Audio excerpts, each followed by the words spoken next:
జై శ్రీరామ్ అందరికీ నమస్కారం. వెల్కమ్ టు న్యూస్ అఖండ. నేను మీ కస్తూరి శ్రీధర్. మిత్రులారా, మొత్తానికి మన దేశ ప్రధాని నరేంద్ర మోడీ గారు ఫుల్ ఫామ్ లేకైతే వచ్చారు. అంటే మీరు అనుకోవచ్చు, ఒరే తెక్కలోడా ఆయన కొత్తగా ఫామ్ లేక వచ్చేది ఏందిరా స్వామి, ఆయన ఎప్పుడు ఫామ్లోనే ఉంటారు కదని చెప్పి మీరు అనుకోవచ్చు. వాస్తవమే, నేను కూడా ఒప్పుకుంటున్నా. కానీ అప్పుడప్పుడు కొన్ని సందర్భాలు ఆయన ఏంటంటే సమయం వచ్చే వరకు ఆగుతారన్నమాట.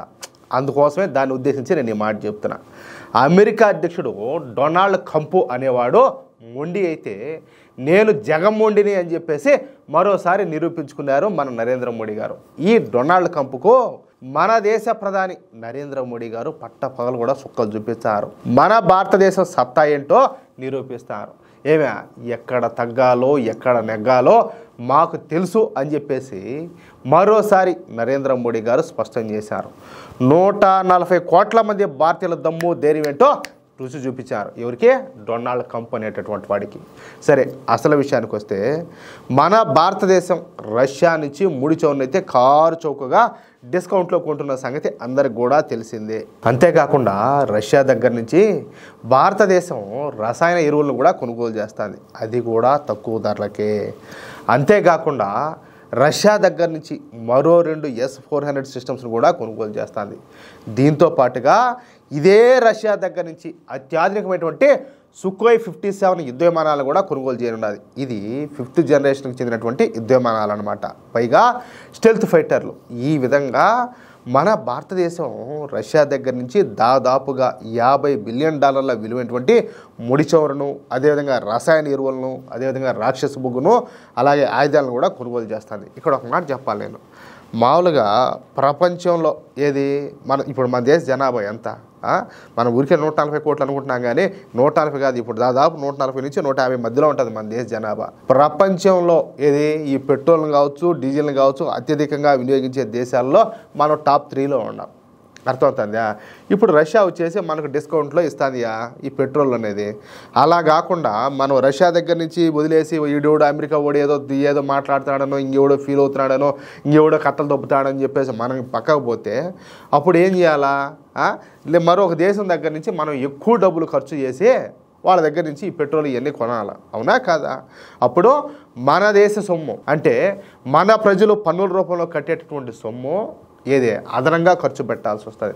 దానివల్ల ఎవరికి నష్టము? మనకు కదా నష్టము. అందుకనే మోడీ గారు అస్సలు దీనికి ససేమిరా అంటున్నారు.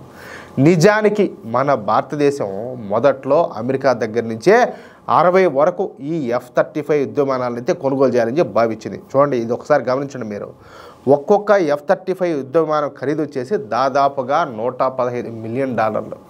కానీ రష్యాకు చెందినటువంటి సుఖోయ్ 57 యుద్ధ విమానాల ఖరీదు వచ్చేసి కేవలం $35 మిలియన్ మాత్రమే. $115 మిలియన్ లేడా? 35 మిలియన్ లేడా? అయినప్పటికీ అమెరికాతో స్నేహం కోసం మన భారత ప్రభుత్వం ఈ F-35 యుద్ధ విమానాలను కొనుగోలు చేయాలని చెప్పేసి భావించింది. కానీ ఈ విషయాన్ని కూడా ఈ డొనాల్డ్ ట్రంప్ అనేవాడు పట్టించుకోకుండా రష్యా దగ్గర నుంచి భారతీయ ముడి చమురును, అదేవిధంగా ఆయుధాలను కొనుగోలు చేస్తుందని చెప్పేసి ఆ కక్షతో మన భారతదేశం పైన ముందు ఒక 20% పన్నులు విధించి తర్వాత మళ్ళీ 25% పెంచి మొత్తానికి 50% పన్నులు అయితే విధించాడు. నిజంగా వీడు మెంటలోడో మూర్ఖుడో, లేకపోతే వీడికి ఏమైనా నరాలు ఏమైనా కట్ అయిపోయినాయో, వీడేమన్నా మాత్రలు వేసుకోవడం మానేశాడో నాకైతే అర్థం కావడంలే. నిజంగా కేఏ పాల్ కాదు, అంతకు మించిగానే 23వ రాజు పులికేసిని చూసాం కదా మనం ఏ సినిమాల్లో, అంతకు మించోడు ఎనగని. అదేదో ఛత్రపతి సినిమాలో ఈ ప్రభాస్ సంబంధించి ఏదో ఒక డైలాగ్ ఉంటుంది, ఎల్బి శ్రీరామ్ అని ఆయన చెప్తాడు. రే నిన్ను మీ అమ్మ నీ కోసం కానలేదురా, జనాల కోసం కానింది అన్నట్టు ఏదో ఒక డైలాగ్ ఏదో ఉండాలి. అట్టగా ఈ డొనాల్డ్ ట్రంప్ అమెరికాను సంఖ నాకిచ్చేదానికే వచ్చేట్టున్నాడు అధ్యక్షుడిగా. లేకపోతే కడుపుగా అన్నది తిన్నోడు, తెలివి ఉన్నోడు ఎవరిన ఇట్ట పనులన్నీ చేస్తారండి. సంఖ నాకిచ్చేదాకా అమెరికా వాళ్ళు నిద్రపోయేట్టుగా లేడా? ప్రపంచం అంతా కూడా అందరి మీద పన్నులు దొబ్బితివి. ఓరే నీ పెండం కాకులు పెట్టా కాదురా, ₹7 వచ్చే వస్తువు రేపు ఓడికి ఇంకా ట్యాక్స్లన్నీ ఎక్కువ వచ్చే ఓడి ఏం ఊరికే ఇచ్చాడు ఓడికా? ఓడి ఆ ట్యాక్స్లన్నీ దాన్ని కలిపే కదా ఇక్కడ అమ్మాలి అమెరికాలో. అప్పుడు ₹1 వచ్చే వస్తువు $2-3 వస్తుంది. అప్పుడు నువ్వు ఎవరికి నడ్డీర కొట్టేట్టు, ఎవరిని చంపినట్టు నువ్వు అంటాలే? నీ దేశ ప్రజలనే కదా. నువ్వెట్టా దేశభక్తుడు అవుతారా? ముండా కోరేదవా? నాకైతే అర్థం కావడంలే. అయినప్పటికీ కూడా భారత ప్రభుత్వం కానీ ప్రధాని నరేంద్ర మోడీ గారు కానీ అమెరికాను ప్రత్యక్షంగా ఒక్క మాట కూడా మాట్లాడాల. ఏమే ఇక రష్యాతో ముడి చమురు అదేవిధంగా ఆయుధాల కొనుగోళ్లను కూడా ఆపల. ఏమే ఒడివడు బొజ్జుగా ఎందుకులే బాగుండదో. కొంతమంది పెద్దవాళ్ళు కూడా చెప్తారు, నాయన కొన్ని మాటలు లేకుండా నాయన కొన్ని మాట్లాడద్దు మీరు అంటున్నారు. ఏం చేసే స్వామి, నాకేం మాట్లాడాలని చెప్పి నాకేం సరదా కాదు. ఇట్లా లంగా ముండా కొడుకులు లత్కోర ముండా కొడుకులు ఇట్లా డిడ్డి పనులని చేస్తారా, నాకేం వంగబెట్టి చేద్దాం అనిపించాలి నాకు. ఏ కావాలని మాట్లాడేటివి కాదు, బాధలో ఆవేశంలో ఆ ఆవేదంతో వచ్చాయి ఆ మాటలు. నేనేం మాట్లాడను. వాడిని చెప్తే నాకేం వచ్చాయి చెప్పండి. నా దేశాన్ని తక్కువ చేశానో లేకపోతే నా ప్రభుత్వాన్ని తక్కువ చేశానో మా నాయకులను తక్కువ చేశానో మెట్టుతో వంగబెట్టి తడిపి కొడదాం అనిపించాయి నాకు. అట్టా అర్థమవుతుందా? అంతేగాని వాళ్ళు తిట్టాలని చెప్పి నాకేం సరదానా? వాళ్ళేమి నాకు వ్యక్తిగతంగా నాకేం శత్రువులు కాదే. వాళ్ళు నా దేశానికి చెడ్డ చేశారంటే నా శత్రువులు అవుతారు. అది విషయం అయితే. కాబట్టి ఇంకా ఏదైనా కూడా నేను ఆ విధంగా మాట్లాడను, దొల్లుకుంటా తన్నుకుంటా వచ్చాయి మాటలు. అది విషయం అయితే అర్థం చేసుకుంటారని చెప్పి ఆశించిన. సరే, దీంతో ఆగ్రహం వ్యక్తం చేసినటువంటి అమెరికా అధ్యక్షుడు ఈ డొనాల్డ్ ట్రంప్ చెప్పా కదా, భారతదేశం మీద ముందుగా ఒక 20%, తర్వాత ఇంకొక 20% కలిపి మొత్తంగా 50% పన్నులు అయితే విధించాడు. పైగా నోటికి వచ్చేట్టు మన భారతదేశాన్ని శాపనార్థాలు పెట్టాడు. ఏమి కాదులే, ఈడు నోటికి వచ్చేట్టు మాట్లాడితే ఏమవుతుంది అంటాలే.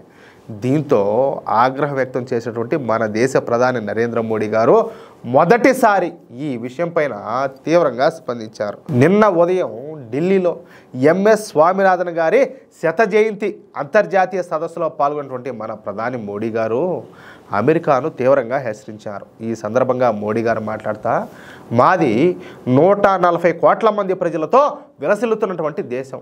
మా దేశం సంస్కృతి సాంప్రదాయాలకు ఆచార వ్యవహారాలకు పుట్టినిల్లు. పైగా భారత్ అనేది పూర్తిగా స్వతంత్ర దేశం.